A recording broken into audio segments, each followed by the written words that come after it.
Welcome to Luca is a Billionaire, where the only thing I invest in is your answers.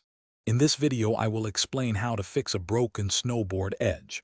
First, gather your essential tools, including a 2-part epoxy, several clamps, and some fine grit sandpaper. Next, thoroughly clean the damaged area on your snowboard.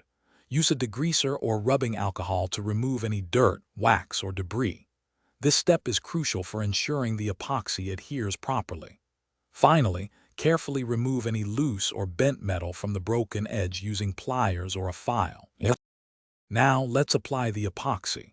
Carefully mix the 2 parts of your epoxy resin according to the manufacturer's specific instructions. This usually involves combining equal amounts until the mixture is uniform. Once mixed, apply a generous amount of the epoxy directly to the broken edge. Make sure to work it into all the cracks and gaps, fully covering any exposed core material. You want a solid, even layer that will bond the edge securely. After applying the epoxy, it's time to secure the repair. Use several clamps to hold the broken edge firmly in its original position against the snowboard. Apply firm, even pressure.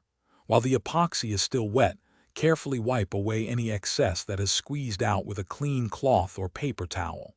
This prevents unnecessary sanding later.